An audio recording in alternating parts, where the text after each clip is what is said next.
এই রুটি আন্ডা গাড়ি, রুটি আন্ডা গাড়ি, রুটি আন্ডা গাড়ি, রুটি আন্ডা গাড়ি কে বলি? ছোট ভাই, ছোট ভাই, আমার ব্যাগ যদি তুমি ফিরিয়ে না দিয়ে এসছো ছোট ভাই, তাহলে রামকৃষ্ণ দিব্যি ছোট ভাই, ভবিষ্যৎ প্রজন্ম তোমাকে কোনোদিন ক্ষমা করবে না ছোট ভাই, কোনোদিন নয়, কোনোদিন নয়।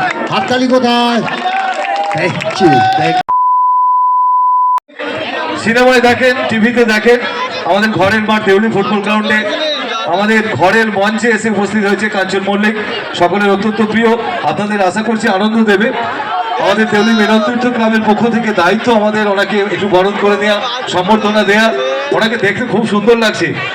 প্রথমেই পুষ্পস্তবক একটা ফুলের বোকে দিয়ে দেউলি মিলনতীর্থ ক্লাবের পক্ষ থেকে এবং দেউলি গ্রামের পক্ষ থেকে আমরা অভ্যর্থনা জানাচ্ছি মিস্টার কাঞ্চন মল্লিককে। একটু জোরে হাত তালি ওনার জন্য।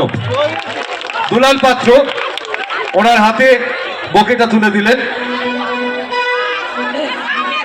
আচ্ছা, আমাদের অনিমেষ ক্লাবের সদস্য ওটা সেলফি নিচ্ছে স্যারের সাথে। আচ্ছা চলো স্যার, আর কি আছে? অনুচিতটা তুমি চন্দনটা পড়িয়ে দাও স্যারকে।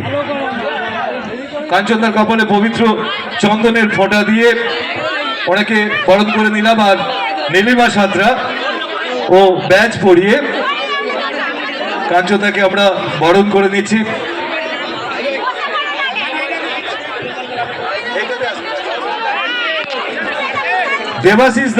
দেবাশিস মন্ডল কাঞ্চনদাকে উত্তরীয় পরিয়ে বরণ করে নিচ্ছে। ওকে, তাপস একবার এসো। তাপস পাত্র আমাদের ক্লাবের খুব গুরুত্বপূর্ণ সদস্য। আচ্ছা ঠিক আছে, ওকে। তাহলে এবার আপনারা কাঞ্চনদার অনুষ্ঠান দেখুন, ভালো লাগবে। দারুণ ইন্টারেস্টিং ম্যান। একই প্রজন্মের হাতে ক্লাবের দায়িত্ব যাবে। সেই ইয়াং ছেলেরা এসছে, ওরা সবাই মিলে কাঞ্চনদাকে বরণ করে নিচ্ছে দেউলি মিলনতীর্থ ক্লাবের পক্ষ থেকে। এই বাচ্চা ছেলেগুলোর জন্য একটু জোরে হাততালি। কাঞ্চনদা একাধারে শিল্পী, কমেডিয়ান, জননেতা, সবাই কথা ভাবেন। আপনাদের সকলকে আনন্দ দেবে, এটা আমাদের আশা। সবাই মিলে এনজয় করুন। Thank you everybody. থেকে বলছি, এই কোণে যারা দাঁড়িয়ে আমার এই দিকটা দেখছেন, আজকে আমরা জব্বা পরে এসেছি। হ্যাঁ, কোণে যাবো তো, দাঁড়া। এই কোণ থেকে যারা আবার এই সরু দিকটা দেখছেন, এই পেছনে, আর যারা পেছন থেকে আমাকে ছোট্ট দেশলাই কাঠির মতো দেখছেন, তাদের সবাইকে বলছি জোরে ভালো আছেন তো? Thank you. প্রথম প্রশ্ন আমার একটাই, এখন সবাই বলে আমার নাকি একটু গায়ে লেগেছে। কোথায় লেগেছে আমি জানি না, লেগেছে, গায়ে লেগেছে। আগের চেহারাটা এখন নেই, একটু মোটা হয়েছি। রাত্রি 12:30 বেজে গেছে, মিথ্যে কথা বলবেন না, সত্যি করে বলুন, মোটা হয়েছি? Thank you. আপনাদের এখানে শিব দুর্গা পুজোয় আজকে ছবি তোলা হয়ে গেল, এখনো ছবি তোলা চলছে, কিন্তু কেউ একজনও আমায় বললো না আগে ঠাকুরটা দেখে যান।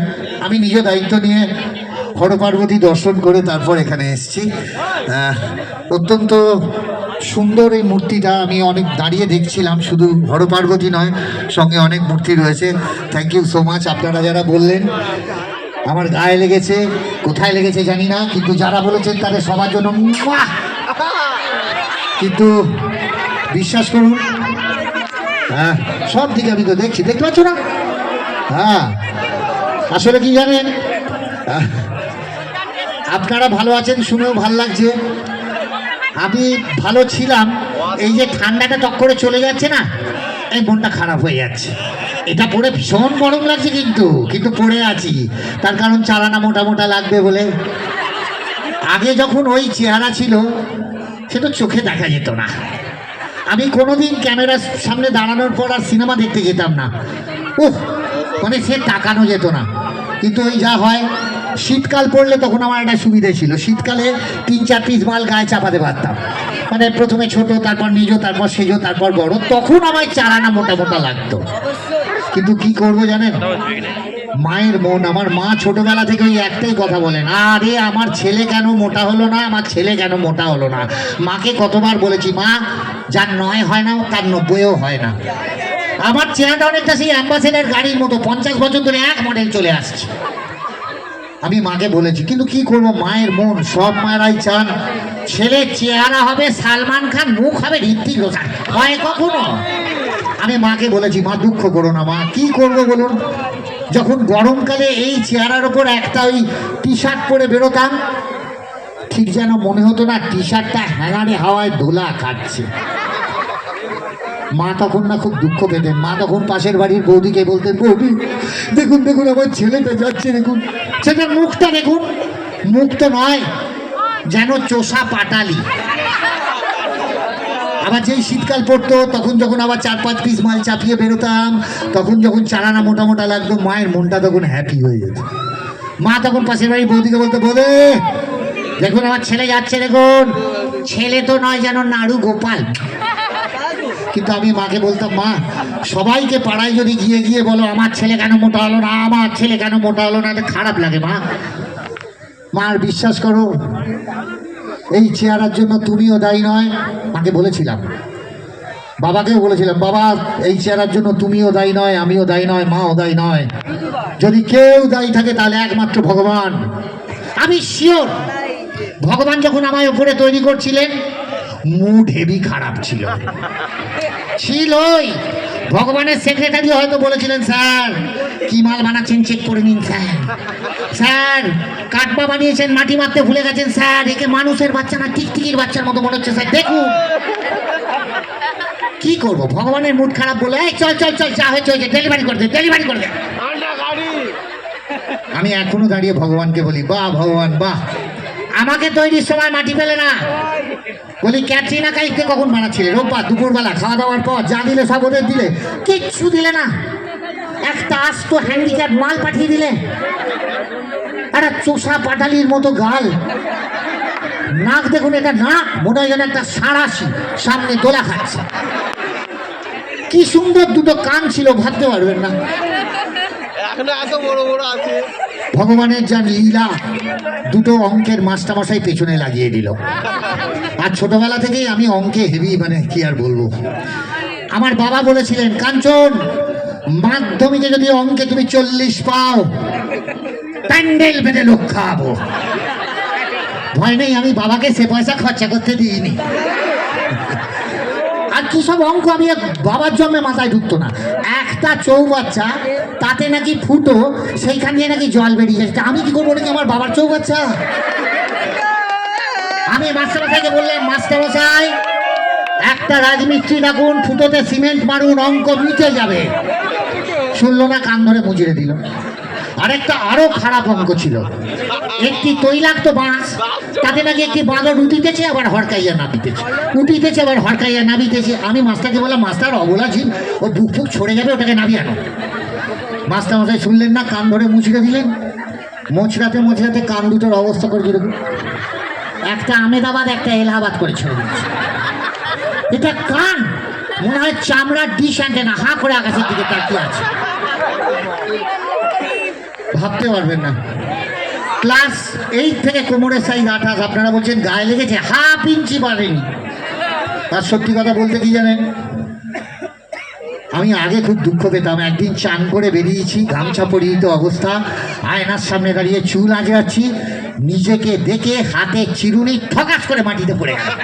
না না, ভয় পেয়ে নয়, আমার দেখে নিজেকে মনে হলো আমি এই চেহারায় যা সুবিধে পাই মোটা মানুষেরা তা পান না। এই মোটা বললাম বলে রাগ করবেন না, আমার একহারা চেহারা, আপনাদের দুহারা চেহারা। উদাহরণ দিচ্ছি, মিলিয়ে নিন। গরমকাল, মে জুন মাস, লু বইছে, দুপুর বেলায় একটা মোটা মানুষ যখন রাস্তা দিয়ে হেঁটে যায়, আমার খুব কষ্ট হয়। দেখে মনে হয় যেন একটা ভেজা পান্তুয়া হেঁটে যাচ্ছে। দেখবেন আমাদের দেখুন কোনো অসুবিধা হয় না। দেখবেন অফিস টাইম, ভিড়, বাস, ঝুলন্ত অবস্থা, বাস এসে দাঁড়ালো, মোটা মানুষ ডান দিক গলাতে গেল, গললো না, বাঁদিক গলাতে গেল, গললো না, বাস ছেড়ে দিয়ে চলে গেল। আমাদের দেখুন অফিস টাইম, ভিড়, বাস, ঝুলন্ত অবস্থা, বাস এসে দাঁড়ালো, আমি শুধু জয় বাবা স্পাইডারম্যান বলে জানলার রড ধরে ঝুলে পড়লাম। তারপর পাদানিতে পা দিলাম, দেখি দাদা দেখি দাদা, ফোড়কে ভেতরে ঢুকে গেলাম, অসুবিধা হয় না। আপনাদের আশীর্বাদ এবং ভালোবাসায় সেই সময় বর্ষাকালে ছাতাও লাগতো না, বৃষ্টি পড়তো, ফোঁটাগুলোকে পাশ কাটিয়ে কাটিয়ে চলে যেতাম, গায়ে জল লাগতো না। ভাবতে পারবেন না, বিশ্বাস করবেন না হয়তো, আগে না আমার এক্সরে খরচাও লাগতো না। ডাক্তারের কাছে গেলে খালি গা করিয়ে 25 পার ডুমের সামনে দাঁড় করিয়ে দিত, এপার ওপার পরিষ্কার দেখা যেত। এবং ছাত্রাবস্থায় আমার আপনি জানেন এখানে আমার যারা রোগা বন্ধুরা রয়েছেন, অনেক রোগা বন্ধুরা ভেতরে গেছিলেন ছবি তুলতে। ভাই দুঃখ পাবে না, রোগা বলে দুঃখ পাবে না। সত্যি কথা বলতে কি জানেন, রোগাদের ভাগ্যে দুটো জিনিস জোটে না, এক স্বাস্থ্য জোটে না, দুই গার্লফ্রেন্ড জোটে না।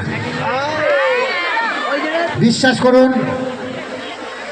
কলেজের সময় যখন আমি একটু সেজে গুজে গেটের বাইরে দাঁড়িয়ে থাকতাম, ছাত্রীরা আসছে, আমি ভাবতাম এই তাকাবে এই তাকাবে, মেয়েগুলো আমার দিকে তাকিয়ে বলতো শেফালি চলে আয়, দেখ জ্যান্ত কঙ্কালটা আবার পেছন পেছন আসছে, হাসি পাচ্ছে। এবং বিশ্বাস করুন, অনেক আগে ছাত্রাবস্থায় একটি মেয়ে হাত পা ভেঙে পড়লো, না বাসের তলায় না, আমার প্রেমে। এবং বিশ্বাস করুন, প্রেমে পড়ার পর আমি মেয়েটিকে বলেছিলাম তুমি চোখে ঠিক দেখতে পাও তো? বলে কেন ও কথা বলছো? আমি বললাম না, আমার প্রেমে পড়েছো তো তাই জিজ্ঞেস করলাম। সরস্বতী পুজোর দিন অঞ্জলি দিয়ে একসঙ্গে হাঁটছি, যা হয় বান্ধবী সঙ্গে আছে, পাশাপাশি যাচ্ছি, ভেতরে একটা 88 রকমের হাঁকুপাকু হচ্ছে। গার্লফ্রেন্ডকে বললাম শোন না, হাতটা একটু ধর না। বলে লজ্জা করে না, জুতোর বাড়ি মেনে মুখ ছেড়ে দিতে হয়। না ওইভাবে কথা বলছিস কেন, তুই তো আমার গার্লফ্রেন্ড, হাতটা ধর না। কি মনে হলো জানে, আমার হাতটা খাপাত করে ধরলো। বুঝতে পারছেন ভেতরে আরো 88 রকমের হাঁকুপাকু শুরু। আমি বললাম হ্যাঁ হাত ধরে হাঁটছিস, কিরম লাগছে তা তো বললি না। লজ্জা করে না। আমি বললাম কিরম লাগছে। বলো বিশ্বাস করো, তোমার হাত ধরে হাঁটতে হাঁটতে আমার মনে হচ্ছে, আমি কি মনে হচ্ছে রে? বলো তোমার হাত ধরে হাঁটতে হাঁটতে মনে হচ্ছে ঠিক যেন বাসের রড ধরে আছি বাইরে, আমার হাত বাসের রড। খুব খারাপ লাগলো জানেন, বিশ্বাস করবেন কিনা জানি না, এই 2026 সালে আপনাদের আশীর্বাদ এবং ভালোবাসায় ক্যামেরার সামনে আমার 30 বছর কমপ্লিট হল। এবং বিশ্বাস করুন 3 না আরো করে যাব, 30টা করব। তবে কি জানেন, এই যখন 30টা বছর কমপ্লিট হলো, এবং কি করে কমপ্লিট হলো আমি জানি না, কিন্তু প্রথম যখন এসছিলাম ওই চেহারা নিয়ে, তখন কিন্তু এক অভিনেত্রী, হিরোইন, নাম বলবো না, তার সঙ্গে আমি ছবিতে অভিনয় করছিলাম। ব্যাস তিনি আমায় ডেকে বলেন এই কাঞ্চন শোনো, তোমার এই চেহারার গোপন রহস্য কি? আমি বললাম ম্যাডাম আমি তো জানি না, কোনো গোপন রহস্য নেই। বলে বুঝতে পেরেছি তুমি জিম করো। আমি বললাম না জিমের ধারে পারে গেলে আমায় ভেজা বাটাম দিয়ে মারবে ম্যাডাম, আমি পারবো না। বলো ডায়েট করো। আমি বললাম না, আপনার মতো 1 বাটি টক দই আর 2টো শশাকে আমি সারাদিন কাটাতে পারবো না ম্যাডাম। তাও বলে তোমার চেহারার গোপন রহস্য কি? মাথা গরম হয়ে গেল। বললাম শুনুন ম্যাডাম, আমি 3 বার রক্তদান শিবিরে রক্ত দিতে গেছি, 3 বারই বাতিল করে পাঠিয়ে দিয়েছি।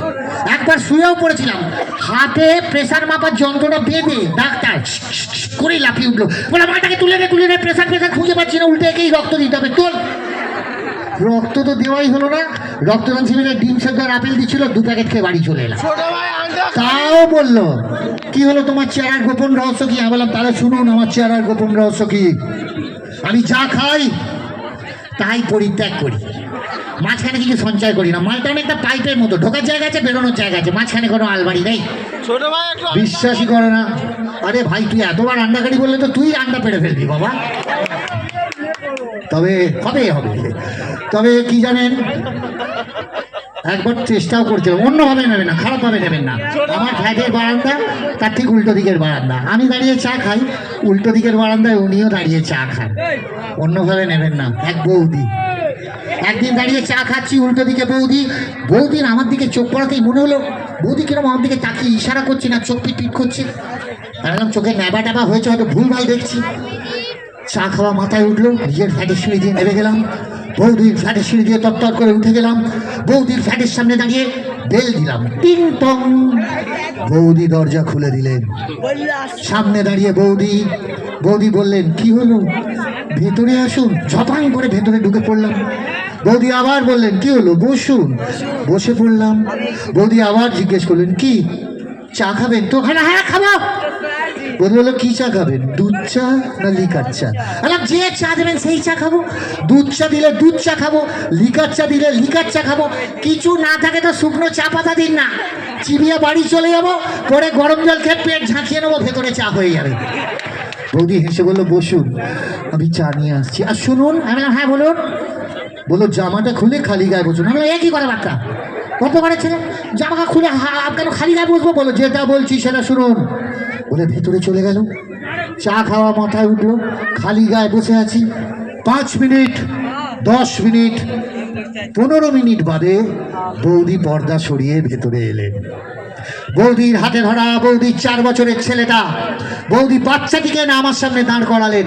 তারপর বাচ্চাটিকে বললেন দেখো বাবু দেখো, পেট ভরে ভাত না খেলে কি চেহারা হয়। লজ্জায় মনে হচ্ছিল বৌদির ফ্ল্যাট থেকে ঝাঁপ মেরে মরে যাই, কিন্তু কি করবো বলুন, যা চেহারা না ধপাস করে পড়ে মরবো না, ভাসতে ভাসতে ল্যান্ড করে যাব।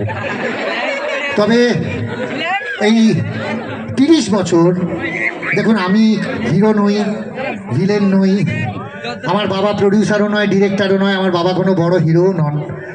এই 30 বছর কি করে টিকে রইলাম বাংলা সিনেমায় আমি জানি না। এর জন্য যদি কেউ দায়ী থাকে সেটা আপনারা আপনারা আর আপনারা। আপনারা যদি ভালো না বাসতেন তাহলে এই রোগা চেহারার কাঞ্চন মল্লিক এখানে দাঁড়িয়ে কথা বলতে পারতো না, বিশ্বাস করুন। তবে হ্যাঁ, আপনারা বলতেই পারেন অনেকক্ষণ বকেছিস, চল আবার নাচ দেখা। খবরদার খবরদার, এটা করতে যাবেন না। অনেক বাচ্চারা রয়েছে, 12:30 বেজে গেছে, আমার নাচ দেখলে আপনাদের মায়েদের হাত খপাত করে ধরে বলো মা বাড়ি চলো মা, হ্যালোজেনের সামনে কঙ্কালের নাচ দেখবো না, কেলেঙ্কারি হয়ে যাবে। আর যদি বলেন গান গা, বিশ্বাস করুন গানে আমার ফাঁড়া আছে, যেরকম থাকে না জলে আগুনে আমার আছে।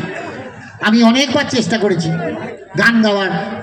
একবার বাথরুমে ঢুকে এক মুখ জল ঢেলে সবাই বলে ধরেছি, দরজায় ঠক ঠক ঠক। আমি বললাম কি হলো? মা বলে এই গান থামা গান থামা, তোর গান শুনে পাশের বাড়ি ভরচাইবাবুকে হসপিটাল নিয়ে যেতে হয়েছে আজকে। আর একবার থালার মতো চাঁদ উঠেছিল, ছাদে গিয়ে রোম্যান্টিক হয়ে বলে ধরেছি, পাশের বাড়ির দাস কাকিমা চিৎকার করে উঠলো, বলে এই ওলা ওঠো, কেউ আচমকা ভাবে গান ধরে, তোর গান শুনে দেখ তোর কাকু ফিট হয়ে পড়ে গেল।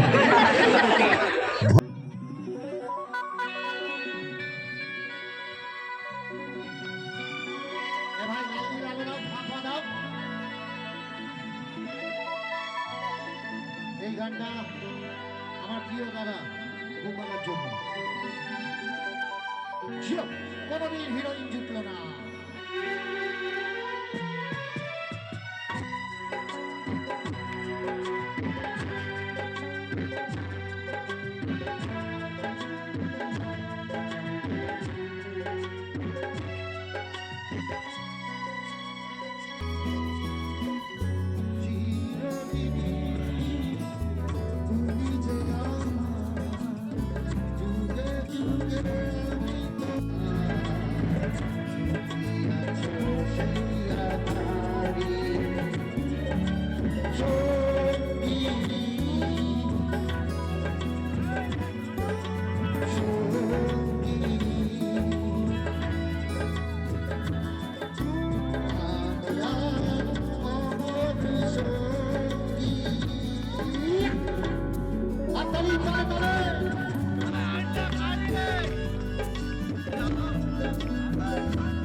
সিনেমায় অভিনয় করি তখন বিশ্বাস করুন আমার পাশে দেব আছে না জিৎ আছে, আমার কাছে অঙ্কুশ আছে না যিশু আছে, এটা আমার মাথায় থাকে না।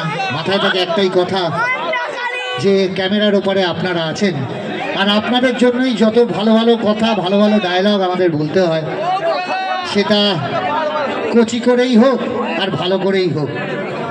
যখন অভিমানে কথা বলি তখন যেরকম জিতের কথা মাথায় রাখি, জিত আমার সেরকমই একজন বন্ধু, ওই জন্যই বলি যারা আপনারা সিনেমাটা দেখেছেন তাদের নিশ্চয়ই মাথায় আছে। হ্যালো বলছি, আপনারা কি এটা কি বানিয়েছেন? কচি করে আমার একটা কথা বলুন তো, এটা কি ঘি দিয়ে মালপোয়া ভেজেছেন না মালপোয়া দিয়ে ঘি ভেজেছেন? এরকমও যখন আমরা বলি, তারপরে যখন দেবের সঙ্গেও পাঠ করতে যাই তখনও কিন্তু সেই ওই কথাটাই বলি, যেটা ওই বন্ধুরা আমাদের এখানে বলছিল। তখন আমাদের অনেক কিছুই সাজতে হয়, দরকার পড়লে ট্রেনে ডিম আর রুটিও বিক্রি করতে হয়। তখন আমরা সেইভাবেই বলি, এই রুটি আন্ডা গাড়ি, রুটি আন্ডা গাড়ি, রুটি আন্ডা গাড়ি, রুটি আন্ডা গাড়ি, এটাও বলি। আবার যখন আমার ব্যাগ হারিয়ে যায় তখন কিন্তু আমি ফোন করে আমার ছোট ভাইকে বলি, ছোট ভাই আমার ব্যাগ যদি তুমি ফিরিয়ে না দিয়ে এসছো ছোট ভাই, তাহলে রামকৃষ্ণ দিব্যি ছোট ভাই, ভবিষ্যৎ প্রজন্ম তোমাকে কোনোদিন ক্ষমা করবে না ছোট ভাই, কোনোদিন নয়, কোনোদিন নয়। হাততালি কোথায়? Thank you, thank you, thank you. আজকে থেকে মনে পড়ে জানেন একটা কথা, সেটা হলো আজ থেকে অনেক বছর আগে আমার প্রথম সিনেমা, যে সিনেমাতে আমিও নতুন, হিরোও নতুন, আমরা দুজনেই কালীঘাটের বাসিন্দা। যেহেতু নতুন হিরো, সেও গাড়ি নেই তার, আমারও গাড়ি নেই। সুবিধা ছিল একটাই, সে ট্যাক্সি ভাড়া পেত, আমরা শুটিং করতে যেতাম একসঙ্গে, আবার সেই আমাকে বাড়ি ফিরিয়ে দিত। শুটিং শেষ হয়, ছবিটা রিলিজ করে এবং ছবিটা সুপার ডুপার হিট হয়। আমার সেই প্রথম সিনেমাটার নাম হলো সাথী, আর আমার সেই পুরনো বন্ধুর নাম হলো জিৎ। জিতের সঙ্গে আমি টানা অনেকগুলো সিনেমা করি, অনেকগুলো সিনেমা, সাথী, সঙ্গী, নাটের গুরু, হিরো, পার্টনার। আপনারা তো সিনেমাটা দেখেইছেন। একটা গান যেটা সুপার হিট হয়, বচ্চন বলে একটা সিনেমার সময়, সেটা বোধহয় এখন সব বউরা তার বরকে বলে, যখন বরকে রাত্রিবেলা ফোন ধরে না বর, যখন বর ঢোকার সময় অনেকটা চাঁদে হাঁটার মতো ঢোকে, তখন বৌদি বলেন ওই গানটা, যতই ঘুরি ওরাও রাতে লাটাই তো আমার হাতে, এটা বলেন। এবং বিশ্বাস করুন, বাচ্চানে অনেক দিন বাদে জিতের সঙ্গে সিনেমা করছি। আপনারা যারা বাচ্চান দেখেছেন তারা বুঝতে পারবেন। একটা সিন ছিল, আমি জিতের বাইকের পেছনে, আমাদের পেছনে সমস্ত ভিলেনরা আমাদের তাড়া করে, এবং আমি সেই সিনটা করছিলাম। জিৎ বসেছিল, আমি জিতকে বললাম, জিৎ কি কপাল, কোথায় ছিলিস তুই, কোথায় চলে গেলি? আর আমি কমেডিয়ান হয়েই রয়ে গেলাম। জিৎ বলল, শোনো বন্ধু, একটা কথা মাথায় ঢুকিয়ে নাও, কমেডিয়ানদের জুতো মারা কপাল। আমি না, এই কথাটা তুই বন্ধু হয়ে আমায় বললি? বললো, বিশ্বাস করো বন্ধু, বাড়িতে গিয়ে মিলিয়ে নিও। বাড়ি গিয়ে আমি চিন্তা করলাম যে না, জিৎ সত্যি কথাই বলেছে, মিলিয়ে নিন। একটা 2 ঘন্টা 2.5 ঘন্টার সিনেমা, বাংলা সিনেমা, তাতে 5খানা গান থাকবেই থাকবে। আর আমাদের এখন বাংলা সিনেমার দেখবেন গানগুলো কেউ দেশে হয় না, সব বিদেশে, লন্ডন, ইটালি, হনলুলু। আর সেই 5টা গানে হিরো হিরোইনকে অন্তত 500 বার জড়িয়ে ধরছে। কেন রে, আমরা মানুষ নই, আমাদের সুযোগ দে। আর দেখবেন একটা সিন থাকবেই, ফাঁকা অন্ধকার রাস্তা, সেইখান দিয়ে হিরোইন একা হেঁটে যাচ্ছে। কোথায় যাচ্ছে, কেন যাচ্ছে, আমার 14 গোষ্ঠীও যায় না, দেখবেন যাচ্ছে। আর ঠিক সেই সময় দেখবেন একটা কালো গাড়ি এসে ব্রেক মারবে, আর তারপর তার মধ্যে থেকে দেখবেন 5টা হুন্ডো চেয়ারা ঢিলের নামলো, হিরোইনটাকে খপ করে ধরলো, ঝপ করে গাড়িতে তুললো, ধা। পরের সিন মিলিয়ে নিন, ফাঁকা গুদাম ঘর, তাতে ফাঁকা পিচবোর্ডের বাক্স, সেইখানে এসে হিরোইনটাকে ফেললো, খ্যাটাস খ্যাট। খ্যাটাস খ্যাট মানে হলো দরজা বন্ধ আর ছিটকিনি। এটাও বুঝতে পারলাম, কিন্তু তখন যে কেন ভিলেনটার হাসি পায়, এটা আবার 28 গোষ্ঠী রিসার্চ করে বার করতে পারিনি। দেখবেন শুধু একটাই কথা, একবার হাসবে দেখবেন,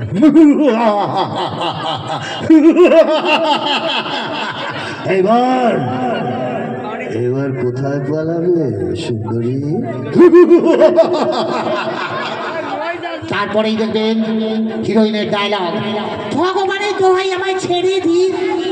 তারপর দেখবেন ভিলেন এগোচ্ছে, হিরোইন পেছোচ্ছে, ভিলেন এগোচ্ছে, হিরোইন পেছোচ্ছে, ধাক ধাক মানে হলো হিরোইনকে দেওয়ালে সেটে গেছে, পালানোর পথ নেই। তবু দেখবেন মরণ দশা, ভিলেন হাসছে। এইবার ভগবান তোকে আমার হাত থেকে রক্ষা করতে পারবে না। বলি, হেসে সময় নষ্ট করছিস কেন, যা করতেছি তাড়াতাড়ি করে বাড়ি চল যা। ও তখনও শুনবে না, ও যতক্ষণ হাসবে কতক্ষণ বলুন তো, যতক্ষণ না হিরো দরজা ভেঙে ঢুকে ওকে রামতাদানি সামতাদানি দিচ্ছে। আর আমরা কমেডিয়ান দেখুন, সারা ছবিতে 5টা সিন, প্রথম দুটো সিন হিরোর বগলের ধারে দাঁড়িয়ে আছি, নো ডায়লগ, ঠিক যেন ঝুলনের পুতুল। পরের দুটো সিন ডিরেক্টর বলল নে কাঞ্চন পাঠ কর, করলাম। লাস্ট সিন দাঁড়াতে যাব, বুকে বড় বড় করে ছবি ফুটে উঠলো, সমাপ্ত, চল বাপি বাড়ি যা। আর কে ও জিতটা, কে কি ভাবে ও নিজেকে, ও যদি জিত হয় আমি ও ইন্দ্রজিৎ। আর মাঝে মাঝে দেখি পেটে কি সব ছখানা মাল তৈরি করে, ও নাকি বলে সিক্স প্যাক, যেন মনে হয় হাই রোডে 6টা বাম্পার উঁচু হয়ে আছে, আমার নো প্যাক। আর ক্ষমতা থাকে তো চলুক জিত আমার সঙ্গে সুন্দরবন, দেখি বাঘ কাকে খায়। নিয়েও গেছিলাম সুন্দরবন, জঙ্গলের মধ্যে দিয়ে গহন অরণ্যে আমি আর জিত হাঁটছি। এমন সময় একটি কুদো বাঘ সামনে এসে ডেকেছে, ব্যাস জিতের যে অবস্থা আমারও তাই অবস্থা, হাঁটু ফাটু কাঁপছে, হয়ে যায় ভাব। এমন সময় বাঘকে গিয়ে বললাম স্যার আমায় ছেড়ে দিন স্যার, গরিবের ছেলে স্যার, বাপমার এক সন্তান, যা চেহারা স্যার, চিবিয়ে কোনো মাল পাবেন না স্যার, আমসির মতো চেহারা, হাড়ে শুধু চামড়া জড়ানো আছে স্যার, আমায় খাবেন না, জিতকে খান স্যার, মাংসের দোকান স্যার, 7 দিন ধরে ওকে নিয়ে পিকনিক করুন স্যার, আমায় ছেড়ে দিন। বাঘের কি মনে হলো, বলো যা তোকে খাবো না। আমি আমায় খাবেন না, তাহলে বাড়ি যাচ্ছি স্যার। বলো দাঁড়া, আমি খাবেন না তো দাঁড়াতে বলছেন কেন, ও খেলবো না কিন্তু। বলো ভয় নেই, জিতকে খাবো আর তোকে দিয়ে দাঁত খোঁচাবো। আমি টুথপিক। এমন একটা সিনেমা করলাম, আমার মাকে নিয়ে গেলাম দেখতে, প্রথম দিন প্রথম সিন দেখেই বললো আজ জীবনে তোর সিনেমা দেখবো না। মা বললো তোর নাম ল্যাংচা? আমি বললাম মা আমি কমেডিয়ান, একটা ছবিতে ল্যাংচা নাম হবে, একটা ছবিতে গুজিয়া, কি হয়েছে অসুবিধে? বললো ছি ছি ছি ছি। আর সত্যি একটা সিনেমা করেছিলাম বটে, আপনারা বোধহয় সবাই দেখেছেন সিনেমাটার নাম হলো লে হালুয়া লে। আর এমন মার খেয়েছি সেখানে চোরেরাও মার খায় না। রোজ শুটিং করতে যাচ্ছি, একদিন গেলাম গিয়ে বললাম দাদা আজকে কি সিন, বলে দাদা মার খাওয়া। পরের দিন গেলাম, আমি বললাম দাদা আজকে কি সিন, বললো দাদা মার খাওয়া। থার্ড দিন গেলাম, আমি বললাম দাদা আজ কি সিন, বললো দাদা মার খাওয়া। আমি তোর গোষ্ঠীর পিন্ডি, রোজ খালি মার খাওয়া মার খাওয়া। আমি বসেছিল পাশের ডিরেক্টর রাজা চন্দ্র, আমি বললাম রাজা আয় মার মার। রাজা বললো রেগে যাচ্ছিস কেন? বললাম তুই ডিরেক্টর বাকি থাকবি কেন, তুই মার। পাশে বসেছিল এনকে সলিল, ও বললো ভাই তোকে এমন একটা ডায়লগ লিখে দেবো দেখবি হাততালি পড়বে। আরে ভাই বেঁচে থাকলে তো হাততালি পড়বে। আর আপনারা যারা দেখেছেন সিনেমাটা দেখে সবাই আমায় পাগল পাগল পাগল বলছে আর মারছে। কতবার বলছি যে বাবা তোমার ছেলের আর বিয়ে করা হলো না গো বাবা, শুনছে না, মারছে। তাও বলছি বাবা আমি আর কোনোদিনও বিয়ে করবো না বাবা, তাও মারছে। আমি বলছি ও বাবা, লাগলো যখন বলে বাবা তোমার ছেলের কেবিল ফল্ট হয়ে গেল বাবা, তাও মারছে। মার খেতে খেতে চোখের তলায় কালি, হাফ প্যান্ট স্যান্ডো গেঞ্জি ছিঁড়ে গেছে। এক জায়গায় আমি ঘুরে দাঁড়াই আর দাঁড়িয়ে ওই ডায়লগটা বলি, পাগল আমি পাগল, তুই পাগল, তোর বাপ পাগল, তোর মা পাগল, তোর শ্বশুর পাগল, তোর শাশুড়ি পাগল, তোর গোষ্ঠী পাগল। কি ভেবেছিস কি রে তোরা আমার? আমি কি পঞ্চানন মন্দিরের ঘন্টা নাকি যে শেষে বাজিয়ে দিয়ে চলে যাবি? হাততালি কোথায়? Thank you.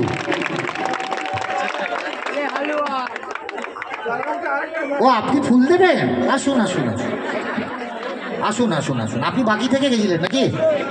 হ্যাঁ বাড়ি ফিরতে দেরি হয়ে গেছে আপনার, তাই থ্যাংক ইউ সো মাচ। কি নাম আপনার? আপনার নাম? পূজা মণ্ডল।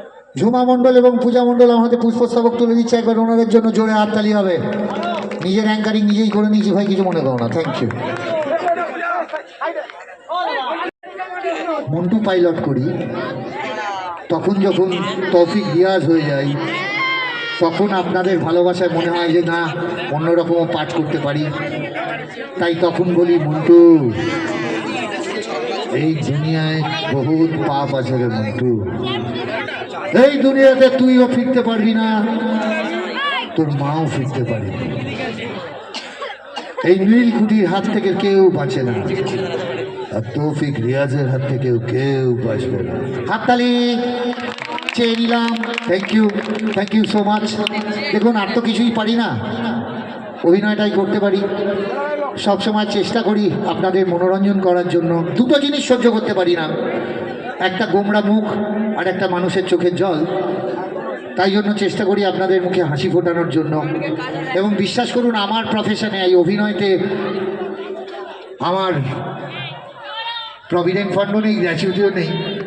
আমাদের যাওয়ার আগে আপনাদের একবার সুরে সুরে বলতে চাই, আপনার বাড়িতে এসে পরে শুনি, রোজার নদীকে যান, চলুন টাটা, আবার দেখা হবে আপনার সঙ্গে।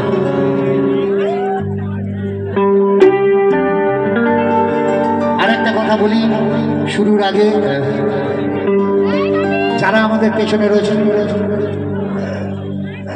কনফিউজ ব্যান্ড, জামাই ষষ্ঠীর দিন শ্বশুর বাড়িতে শুয়েছিলেন একা শ্বশুরের সঙ্গে, ও সারা রাত ক্যাসিও বাজিয়েছে, টিপে টিপে টিপে টিপে টিপে টিপে।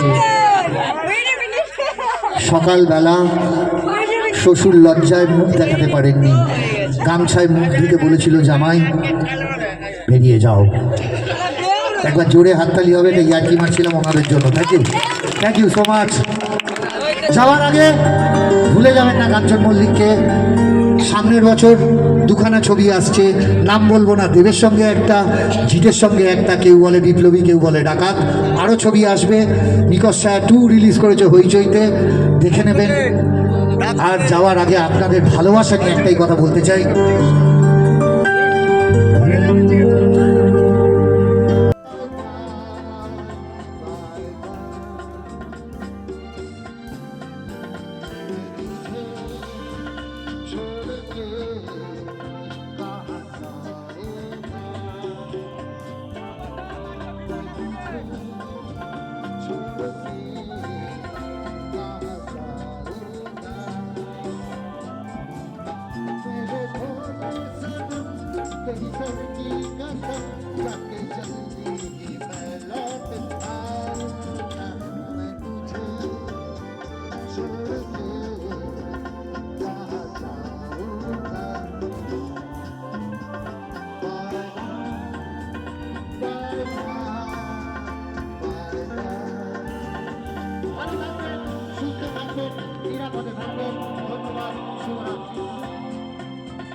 থেকে মিলে কাটালাম ভালোবাসার শিল্পী, প্রাণের শিল্পী, যিনি আপনাদের প্রত্যেকের মুখে হাসি ফুটিয়ে তোলেন, তার